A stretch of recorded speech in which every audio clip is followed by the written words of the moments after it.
കുറച്ചു കാലം മുമ്പ് ഒരു ഡോക്ടർ എന്നോട് പറഞ്ഞ ഒരു അനുഭവമുണ്ട്. കോൺക്രീറ്റ് പൈപ്പുകൾ പോലെ ആർട്ടറീസ് ഉള്ള 67 വയസ്സുള്ള ഒരു മനുഷ്യൻ്റെ നെഞ്ച് ഞാൻ തുറന്നു. അദ്ദേഹത്തിന് പ്രഷറിനുള്ള 4 മരുന്നുകൾ ഉണ്ടായിരുന്നു. അദ്ദേഹത്തിൻ്റെ BP അപ്പോഴും അപകടകരമാം വിധം ഉയർന്നതായിരുന്നു. അദ്ദേഹം മടിയനായിരുന്നില്ല. അദ്ദേഹം തൻ്റെ ആരോഗ്യത്തെ അവഗണിച്ചിരുന്നില്ല. ഡോക്ടർമാർ പറഞ്ഞതെല്ലാം അദ്ദേഹം ചെയ്യുന്നുണ്ടായിരുന്നു. എന്നിട്ടും അദ്ദേഹം ആ ഡോക്ടറിൻ്റെ മേശപ്പുറത്ത് ഉണ്ടായിരുന്നു. പക്ഷേ ആരും അദ്ദേഹത്തോട് പറയാത്ത കാര്യമാണ് ഇന്ന് ഞാൻ നിങ്ങളോട് പറയാൻ പോകുന്നത്. ശരിക്കും പറഞ്ഞാൽ അത് 5 ലളിതമായ മുഴുവൻ സമയവും അദ്ദേഹത്തിൻ്റെ അടുക്കളയിൽ ഇരിക്കുന്നുണ്ടായിരുന്നു. 5 ലളിതമായ കാര്യങ്ങളാണ്. പുതിയ മരുന്നുകളൊന്നുമില്ല, പാർശ്വഫലങ്ങളൊന്നുമില്ല. ഭക്ഷണത്തെക്കുറിച്ചാണ് ഞാൻ പറയാൻ പോകുന്നത്. ഈ വീഡിയോയുടെ അവസാനത്തോടെ ഇന്ന് രാത്രി മുതൽ എന്തു ചെയ്യണമെന്ന് നിങ്ങൾക്ക് കൃത്യമായി അറിയാൻ കഴിയും. ആദ്യമേ തന്നെ ഞങ്ങളുടെ ചാനൽ സബ്സ്ക്രൈബ് ചെയ്യുവാനും വീഡിയോ ലൈക്ക് ചെയ്യുവാനും മറക്കല്ലേ. 60 വയസ്സിന് ശേഷം നിങ്ങളുടെ BP ഉപ്പ് കഴിക്കുന്നത് കൊണ്ടോ അല്ലെങ്കിൽ സ്ട്രെസ് ഉള്ളതുകൊണ്ടോ ഉയരുന്നില്ല.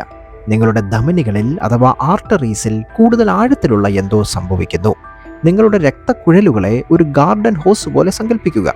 നിങ്ങൾ ചെറുപ്പമായിരിക്കുമ്പോൾ ആ ഹോസ് വഴക്കമുള്ളതാണ്. അത് നീട്ടുന്നു, അത് സ്ട്രെസ് അബ്സോർബ് ചെയ്യുന്നു, അത് ഒഴുക്കിനെ കൈകാര്യം ചെയ്യുന്നു. എന്നാൽ നിങ്ങൾ പ്രായമാകുമ്പോൾ ആ വെസൽസിൻ്റെ ഭിത്തികൾ കഠിനമാകാൻ തുടങ്ങുന്നു.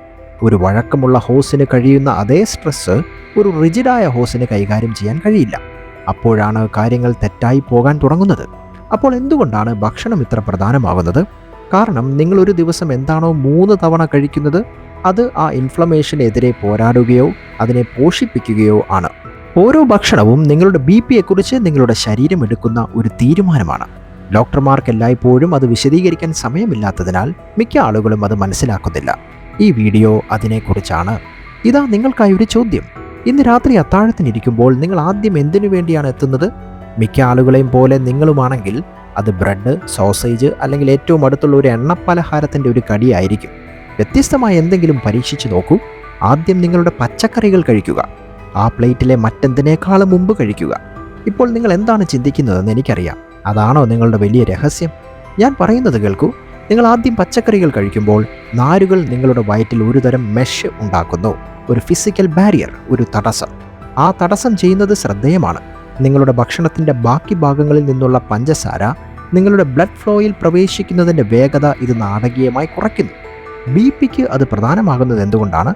കാരണം ഭക്ഷണത്തിനു ശേഷം നിങ്ങളുടെ രക്തത്തിലെ പഞ്ചസാര കുത്തനെ ഉയരുമ്പോഴെല്ലാം നിങ്ങളുടെ ശരീരം ഇൻസുലിൻ പ്രവാഹം പുറപ്പെടുവിക്കുന്നുണ്ട്. ആ ഇൻസുലിൻ കുതിച്ചുചാട്ടം നിങ്ങളുടെ രക്തക്കുഴലുകൾ ചുരുങ്ങാൻ കാരണമാകുന്നു. ഊണുമേശയിൽ തന്നെ നിങ്ങളുടെ പ്രഷർ വർദ്ധിക്കുന്നു. അത് സംഭവിക്കുന്നുണ്ടെന്ന് നിങ്ങൾക്ക് അറിയത്തുമില്ല. അപ്പോൾ നിങ്ങൾ കഴിക്കുന്ന ഫുഡിൻ്റെ ഓർഡർ മാത്രം മാറ്റി നോക്കൂ. പച്ചക്കറികൾ ആദ്യം, പ്രോട്ടീൻ രണ്ടാമത്, കാർബോഹൈഡ്രേറ്റ്സ് മൂന്നാമത്. ഭക്ഷണത്തിന് ശേഷമുള്ള BP 2 ആഴ്ചക്കുള്ളിൽ ഗണ്യമായി കുറഞ്ഞതായി തെളിവായിട്ടുണ്ട്. അപ്പോൾ ഇന്ന് രാത്രി നിങ്ങൾ ചോറോ റൊട്ടിയോ തൊടുന്നതിന് മുമ്പ് ആദ്യം ആ പച്ചക്കറികൾ കഴിക്കുക. ഓരോ കടിയുടെയും അളവ് പ്രധാനമാണ്. അടുത്തത്, നിങ്ങളുടെ അടുക്കളയിൽ വർഷങ്ങളായി ഒന്നും ചെയ്യാതെ കിടക്കുന്ന ഒരു കാര്യത്തെക്കുറിച്ച് സംസാരിക്കാം. അത് ആപ്പിൾ സിഡർ വിനീഗറാണ്. എല്ലാ ഭക്ഷണത്തിനൊപ്പം ഒരു ഗ്ലാസ് വെള്ളത്തിൽ 1-2 ടേബിൾ സ്പൂൺ, അത്രയും മതി. അപ്പോൾ ഇത് എന്തുകൊണ്ട് പ്രവർത്തിക്കുന്നുവെന്ന് ഞാൻ നിങ്ങൾക്ക് കാണിച്ചു തരാം. കാരണം ഇതിന് പിന്നിൽ യഥാർത്ഥ ശാസ്ത്രമുണ്ട്. ആപ്പിൾ സിഡർ വിനീഗറിലെ സജീവ ഘടകം അസറ്റിക് ആസിഡാണ്. BPക്ക് അസറ്റിക് ആസിഡ് 2 പ്രധാന കാര്യങ്ങൾ ചെയ്യുന്നു. ഒന്നാമതായി, ഇത് ഇൻസുലിൻ സെൻസിറ്റിവിറ്റി മെച്ചപ്പെടുത്തുന്നു. നിങ്ങളുടെ രക്തക്കുഴലുകളെ ഞെരുക്കുന്ന ഭക്ഷണത്തിന് ശേഷമുള്ള രക്തത്തിലെ പഞ്ചസാരയുടെ സ്പൈക്കുകൾ അഥവാ കുതിച്ചുചാട്ടമുണ്ട്. അസറ്റിക് ആസിഡ് ആ സ്പൈക്കിനെ മങ്ങിക്കുന്നു. ഇത് നിങ്ങളുടെ കോശങ്ങളെ ഇൻസുലിനോട് കൂടുതൽ കാര്യക്ഷമമായി പ്രതികരിക്കുവാൻ സഹായിക്കുന്നു. അങ്ങനെയെങ്കിൽ കുറവ് ഇൻസുലിൻ എങ്കിൽ സങ്കോചം കുറയും, പ്രഷർ കുറയും. Less insulin, less constriction, lower pressure. രണ്ടാമത്തേത്, ഞാൻ ആദ്യമായി ഗവേഷണം വായിച്ചപ്പോൾ എന്നെ ശരിക്കും ആവേശഭരിതനാക്കിയ ഒരു കാര്യമാണ്. അസറ്റിക് ആസിഡ് നിങ്ങളുടെ രക്തക്കുഴലുകളുടെ ചുമരുകളിൽ നൈട്രിക് ഓക്സൈഡിൻ്റെ ഉൽപ്പാദനത്തെ ഉത്തേജിപ്പിക്കും. നൈട്രിക് ഓക്സൈഡ് നിങ്ങളുടെ ശരീരത്തിൻ്റെ സ്വാഭാവിക വാസോഡിലേറ്ററാണ്. അതായത് അത് നിങ്ങളുടെ ധമനികളെ വിശ്രമിക്കാനും തുറക്കുവാനും പറയുന്നു. പ്രഷറിനുള്ള മരുന്നുകളുടെ ഒരു മുഴുവൻ വിഭാഗവും സ്വാഭാവികമായും ചെയ്യാൻ ശ്രമിക്കുന്നതും ഇതാണ്. എന്നാൽ ആപ്പിൾ സിഡർ വിനീഗർ ഒറ്റയടിക്ക് ഇത് ചെയ്യുന്നു. ഒരു പ്രധാന മുന്നറിയിപ്പ് ഞാൻ തരാം. ഇത് നേരിട്ട് കുടിക്കരുത്. എല്ലായ്പ്പോഴും ഇത് വെള്ളത്തിൽ ലയിപ്പിക്കുക. കുറഞ്ഞത് 230 ml. നേർപ്പിക്കാത്ത വിനാഗിരി പല്ലിൻ്റെ ഇനാമലിന് കേടുവരുത്തുകയും അന്നനാളത്തെ പ്രകോപിപ്പിക്കുകയും ചെയ്യും. കഴിയുമെങ്കിൽ ഒരു സ്ട്രോ ഉപയോഗിക്കുക.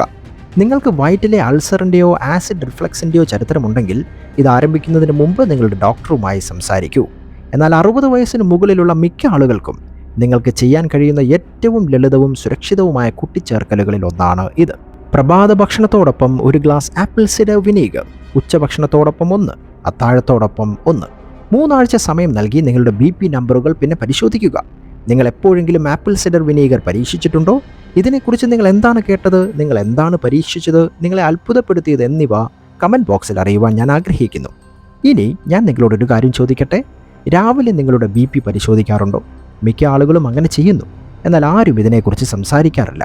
നിങ്ങൾ ഉറങ്ങുമ്പോൾ നിങ്ങളുടെ BPക്ക് എന്താണ് സംഭവിക്കുന്നത്? 60 വയസ്സിന് മുകളിലുള്ള പലർക്കും രാത്രിയിൽ പ്രഷർ കുറയേണ്ട രീതിയിൽ കുറയുന്നില്ല. എന്നാൽ അത് കുറയണം. അത് നിങ്ങളുടെ ഹൃദയത്തിന് വിശ്രമം നൽകണം. നിങ്ങളിത് അറിയാതെ കിടക്കുമ്പോൾ നിങ്ങളുടെ ഹൃദയം അമിതമായി പ്രവർത്തിക്കുന്നു. നിങ്ങളുടെ ആർട്ടറീസ് സമ്മർദ്ദത്തിലാണ്. പിറ്റേന്ന് രാവിലെ നിങ്ങൾ ക്ഷീണിതനായി ഉണരുകയും എന്തുകൊണ്ടെന്ന് ചിന്തിക്കുകയും ചെയ്യുന്നു. ഇതിനാണ് നൊക്ടേണൽ ഹൈപ്പർ ടെൻഷൻ എന്ന് പറയുന്നത്. ഇത് സ്ട്രോക്കിനും ഹാർട്ട് അറ്റാക്കിനും ഉയർന്ന സാധ്യത നൽകുന്നു. ഇതിൻ്റെയൊക്കെ നടുവിൽ വാൾനട്ടിന് എന്ത് ചെയ്യാൻ കഴിയും? ഉറങ്ങാൻ കിടക്കുന്നതിന് 30 മിനിറ്റ് മുമ്പ് ഏകദേശം 30 ഗ്രാം, അതായത് ഒരു 14 എണ്ണം കഴിക്കുന്നത് രാത്രിയിലെ BP അർത്ഥവത്തായി കുറയ്ക്കുമെന്ന് ഒന്നിലധികം പഠനങ്ങളിൽ തെളിഞ്ഞിട്ടുണ്ട്. എന്തുകൊണ്ടെന്ന് ഞാൻ പറയാം. സസ്യങ്ങളിൽ നിന്നുള്ള omega-3 ഫാറ്റി ആസിഡായ ആൽഫ നിലോലെനിക് ആസിഡിൻ്റെ ഏറ്റവും സമ്പന്നമായ സ്രോതസ്സുകളിലൊന്നാണ് വാൾനട്ട്. അവയിൽ മെലറ്റോണിനും L-അർജിനൈൻ എന്ന കോമ്പൗണ്ടും അടങ്ങിയിട്ടുണ്ട്. ഇവ ഒരുമിച്ച് രക്തക്കുഴലുകളുടെ മതിലുകൾക്ക് വിശ്രമം നൽകുകയും വാസ്കുലർ ഇൻഫ്ലമേഷൻ കുറയ്ക്കുകയും നിങ്ങളുടെ ശരീരമുണ്ടാക്കുന്ന സ്വാഭാവിക രാത്രികാല BP കുറയുന്നതിനെ പിന്തുണയ്ക്കുകയും ചെയ്യുന്നു. അതുകൊണ്ട് രാത്രിയാകുമ്പോൾ വിശ്രമിക്കാൻ സമയമായി. നിൽക്കുക, 30 ഗ്രാം വാൾനട്ട് എടുക്കുക, കിടക്കുന്നതിന് 30 മിനിറ്റ് മുമ്പ് അത് കഴിക്കുക. ഞാൻ ശുപാർശ ചെയ്യുന്ന ഏറ്റവും ലളിതമായ കാര്യങ്ങളിലൊന്നാണ് ഇത്. ഏറ്റവും സ്ഥിരമായി ഫലപ്രദവുമായ ഒന്നാണ് ഇത്. അടുത്തത് ഞാൻ നിങ്ങളോട് ഒരു പൂവിനെക്കുറിച്ച് പറയാൻ ആഗ്രഹിക്കുന്നു. Africa, Latin America, middle east എന്നിവിടങ്ങളിൽ പരമ്പരാഗത വൈദ്യശാസ്ത്രത്തിൽ നൂറ്റാണ്ടുകളായി ഉപയോഗിക്കുന്ന ഒരു കടും ചുവപ്പ് പുഷ്പം, ചെമ്പരത്തി അഥവാ ഹിബിസ്കസ്. ഹിബിസ്കസ് ചായയെക്കുറിച്ചാണ് ഞാൻ പറഞ്ഞു വരുന്നത്. ഒരു ദിവസം 3 കപ്പ്. ഇതിന് എരിവുള്ളതും ക്രാൻബെറി പോലുള്ളതുമായ രുചിയുണ്ട്. ഇത് വളരെ ശക്തവുമാണ്. ചെമ്പരത്തി പൂക്കളിൽ ആന്തോസയാനിനുകൾ എന്നറിയപ്പെടുന്ന സംയുക്തങ്ങളും ഓർഗാനിക് ആസിഡുകളും പ്രത്യേകിച്ച് ചെമ്പരത്തി ആസിഡുകളും അടങ്ങിയിരിക്കുന്നു. ഈ കോമ്പൗണ്ടുകൾ നിങ്ങളുടെ രക്തക്കുഴലുകളിൽ പ്രവർത്തിക്കുന്നത് ACE ഇൻഹിബിറ്ററുകൾ എന്നറിയപ്പെടുന്ന ഒരുതരം മരുന്നുകളോട് വളരെ സാമ്യമുള്ള രീതിയിലാണ്. നിങ്ങൾ ACE അഥവാ ACE ഇൻഹിബിറ്ററുകളെക്കുറിച്ച് കേട്ടിരിക്കാം. ലോകത്തെ ഏറ്റവും കൂടുതൽ നിർദ്ദേശിക്കപ്പെടുന്ന പ്രഷറിനുള്ള മരുന്നുകളിലൊന്നാണ് ഇത്. രക്തക്കുഴലുകൾ ചുരുങ്ങാൻ കാരണമാകുന്ന ഒരു എൻസൈമിനെയാണ് അവ തടയുന്നത്. ചെമ്പരത്തി സമാനമായ കാര്യം തന്നെയാണ് ചെയ്യുന്നത്. അതും നാച്ചുറലായി ചെയ്യുന്നു. അതുമാത്രമല്ല, മുൻപേ പറഞ്ഞ മരുന്നിൻ്റെ പാർശ്വഫലങ്ങളൊന്നും ഇതിനില്ല.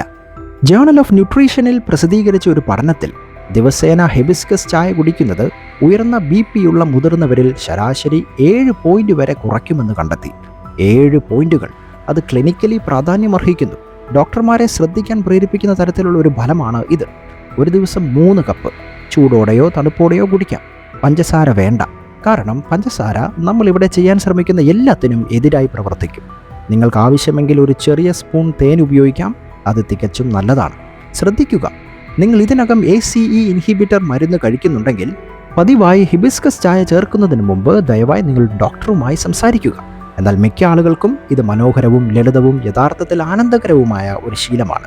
രാവിലെ ഒരു ചൂടുള്ള കപ്പ് ചെമ്പരത്തി ചായ, ഉച്ചതിരിഞ്ഞ് 1, വൈകുന്നേരവും 1. ഇത് നിങ്ങളുടെ ധമനികൾ ശ്രദ്ധിക്കും. നിങ്ങളിപ്പോൾ ഉപയോഗിക്കുന്ന ചായ ഏതാണ്? കമൻറ്റ് ബോക്സിൽ എന്നെ അറിയിക്കുമല്ലോ. നിങ്ങളിൽ എത്ര പേർ ഇതിനകം തന്നെ നിങ്ങളുടെ ഹൃദയത്തെ തിരിച്ചറിയാതെ തന്നെ സഹായിക്കുന്നുണ്ടെന്നറിയാൻ എനിക്ക് ആഗ്രഹമുണ്ട്. ഈ വീഡിയോയ്ക്ക് ശേഷം നിങ്ങളുടെ അടുക്കളയിലേക്ക് നടക്കാൻ ഞാൻ ആഗ്രഹിക്കുന്നു. നിങ്ങളുടെ അലമാര തുറന്ന് അവിടെ ഏതൊക്കെ എണ്ണകളാണ് ഉള്ളത് എന്ന് നോക്കൂ. കാരണം ഞാൻ നിങ്ങളോട് പറയാൻ പോകുന്നത് ഈ മുഴുവൻ വീഡിയോയിലെയും ഏറ്റവും പ്രധാനപ്പെട്ട കാര്യമായിരിക്കാം. നിങ്ങൾക്ക് പൂർണ്ണമായി മനസ്സിലാകുന്നില്ലെന്ന് ഉറപ്പാക്കാൻ ഭക്ഷ്യനിർമ്മാതാക്കൾ ധാരാളം പണം ഇതിനു വേണ്ടി ചെലവഴിക്കുന്നുണ്ട്. സൂപ്പർ മാർക്കറ്റ് ഷെൽഫുകളിൽ നിരത്തി വെച്ചിരിക്കുന്ന കുക്കിംഗ് ഓയിലുകളിൽ ഭൂരിഭാഗവും canola oil, soybean oil, sunflower oil, corn oil ഇവയെല്ലാം omega-6 ഫാറ്റി ആസിഡുകളിൽ വളരെ ഉയർന്നതാണ്. omega-6 സ്വതവേ ദോഷകരമല്ല. നിങ്ങളുടെ ശരീരത്തിന് അതിന് കുറച്ച് ആവശ്യമാണ്. മനുഷ്യ ചരിത്രത്തിൻ്റെ ഭൂരിഭാഗവും ആളുകൾ ഏകദേശം തുല്യ അളവിൽ omega-3, omega-6 ഫാറ്റി ആസിഡുകൾ കഴിച്ചിരുന്നു. എന്നാൽ ഇന്ന് ഒരു ശരാശരി വ്യക്തി omega-3നേക്കാൾ 15 മുതൽ 20 മടങ്ങ് കൂടുതൽ omega-6 ആണ് ഉപയോഗിക്കുന്നത്. ഒന്നുകൂടെ പറയുന്നു, 15 മുതൽ 20 തവണ വരെ. ഈ ശുദ്ധീകരിച്ച എണ്ണകളിൽ നിന്നുള്ള ഒമേഗ 6 നിങ്ങളുടെ ധമനികളുടെ ഉള്ളിലെ തീയെ പോഷിപ്പിക്കുന്ന പ്രാഥമിക ഇന്ധനങ്ങളിലൊന്നാണ്. നിങ്ങൾ കനോല എണ്ണയോ സോയാബീൻ എണ്ണയോ സൺഫ്ലവർ എണ്ണയോ ഒക്കെ ഉപയോഗിച്ച് പാചകം ചെയ്യുമ്പോഴെല്ലാം നിങ്ങളുടെ ഹാർട്ട് സിസ്റ്റത്തിൽ വീക്കം സംഭവിക്കുന്നു. ഇതാണ് ഇത് കൂടുതൽ വഷളാക്കുന്നത്. ഉയർന്ന ചൂടിൽ ഈ എണ്ണകൾ അസ്ഥിരമാണ്. കുക്കിംഗ് ടെമ്പറേച്ചറിലേക്ക് ചൂടാക്കുമ്പോൾ അവ ഓക്സിഡൈസ് ചെയ്യുന്നു. അവ രക്തക്കുഴലുകളുടെ മതിലുകൾക്ക് ഡയറക്റ്റ് വിഷമാണ്. അത് സംഭവിക്കുന്നത് നിങ്ങൾക്ക് കാണാൻ കഴിയില്ല. നിങ്ങളുടെ ഭക്ഷണത്തിന് വ്യത്യസ്തമായ രുചിയും തോന്നില്ല. എന്നാൽ ഓരോ ഭക്ഷണത്തിലും കേടുപാടുകൾ അടിഞ്ഞുകൂടുന്നു. അപ്പോൾ നിങ്ങൾ പകരം എന്താണ് ഉപയോഗിക്കേണ്ടത്? 2 കാര്യങ്ങളുണ്ട്. വളരെ ഉയർന്ന ചൂട് ആവശ്യമില്ലാത്ത എല്ലാത്തിനും എക്സ്ട്രാ വിർജിൻ ഒലീവ് ഓയിൽ ഉപയോഗിക്കൂ. ലഘുവായ വഴറ്റലിനൊക്കെ എക്സ്ട്രാ വിർജിൻ ഒലീവ് ഓയിൽ ഉപയോഗിക്കുക. എക്സ്ട്രാ വിർജിൻ ഒലീവ് ഓയിൽ ആരോഗ്യകരമായ രക്തക്കുഴലുകളുടെ പ്രവർത്തനത്തെ സജീവമായി പിന്തുണയ്ക്കുന്ന മോണോസാച്ചുറേറ്റഡ് കൊഴുപ്പുകൾ കൊണ്ട് സമ്പുഷ്ടമാണ്. പതിറ്റാണ്ടുകളായി നടത്തിയ ഗവേഷണങ്ങൾ ഇതിൻ്റെ ഗൗരവമായ ചർച്ചകളൊന്നുമില്ലാതെ പിന്തുണയ്ക്കുന്നു. രണ്ടാമതായി, ഉയർന്ന ചൂടിൽ പാചകം ചെയ്യുന്നതിന് യഥാർത്ഥ വെണ്ണ അഥവാ റിയൽ ബട്ടർ ഉപയോഗിക്കുക. ഇത് നിങ്ങളിൽ പലരോടും 20 അല്ലെങ്കിൽ 30 വർഷങ്ങൾക്ക് മുമ്പ് പറഞ്ഞതിന് വിരുദ്ധമാണെന്ന് എനിക്കറിയാം. ബട്ടർ മോശമാണ്, വെജിറ്റബിൾ ഓയിൽ ഉപയോഗിക്കുക എന്നായിരിക്കും മറ്റുള്ളവർ പറഞ്ഞിരിക്കുന്നത്. എന്നാൽ ആ സന്ദേശം എല്ലായിടത്തും ഉണ്ടായിരുന്നു. ഞാനും അത് കേട്ടിട്ടുണ്ട്. പക്ഷേ ശാസ്ത്രം മുന്നോട്ട് പോയി. തെളിവുകൾ ഇപ്പോൾ വ്യത്യസ്തമായ ഒരു ദിശയിലേക്കാണ് വിരൽ ചൂണ്ടുന്നത്. ഇന്ന് രാത്രി നിങ്ങളുടെ അലമാര പരിശോധിക്കുക. കനോല ഓയിൽ അല്ലെങ്കിൽ സോയാബീൻ ഓയിൽ ഉണ്ടെങ്കിൽ അത് ഉടൻ വലിച്ചെറിയേണ്ടതില്ല. അത് തീർന്നു പോകുമ്പോൾ അത് വാങ്ങുന്നത് നിർത്തൂ. എക്സ്ട്രാ വിർജിൻ ഒലീവ് ഓയിൽ ഉപയോഗിച്ച് മാറ്റി സ്ഥാപിക്കുക. 3 മുതൽ 6 മാസം വരെയുള്ള ആ ഒരു മാറ്റം മാത്രം മതി നിങ്ങളുടെ പ്രഷറിൽ അളക്കാവുന്ന വ്യത്യാസം കൊണ്ടുവരും. 5 കാര്യങ്ങൾ നിങ്ങളിപ്പോൾ കേട്ടു. ആദ്യം പച്ചക്കറികൾ കഴിക്കുക. ഭക്ഷണത്തോടൊപ്പം ആപ്പിൾ സിഡർ വിനേഗർ, ഉറങ്ങുന്നതിന് മുമ്പ് വാൾനട്ട്, ദിവസത്തിൽ 3 തവണ ഹിബിസ്കസ് ചായ, തെറ്റായ എണ്ണകൾ മാറ്റി സ്ഥാപിക്കുക. നിങ്ങളിൽ ചിലർ ഇപ്പോൾ എന്താണ് ചിന്തിക്കുന്നതെന്ന് എനിക്ക് ഇതിനകം പ്രവചിക്കാൻ കഴിയും. ഇത് വളരെ ലളിതമായി തോന്നുന്നു. ഇത് ശരിക്കും പ്രവർത്തിച്ചിരുന്നെങ്കിൽ എൻ്റെ ഡോക്ടർ എന്നോട് ഇത് പറയുമായിരുന്നു. ആ പ്രതികരണം എനിക്ക് പൂർണ്ണമായും മനസ്സിലായി. ഏറ്റവും ശക്തമായ ഇടപെടലുകൾ ഒരിക്കലും ഏറ്റവും സങ്കീർണമായവയല്ല. ശരീരം സങ്കീർണത തേടുന്നില്ല, അത് സ്വയം സുഖപ്പെടുത്താൻ ശരിയായ സാഹചര്യങ്ങളാണ് തേടുന്നത്. അതുകൊണ്ട് ഈ ഭക്ഷണ ക്രമീകരണം നിങ്ങൾ ഉപയോഗിക്കുമല്ലോ. വീഡിയോ ഇപ്പോൾ തന്നെ മറ്റുള്ളവർക്ക് ഷെയർ ചെയ്യുമല്ലോ.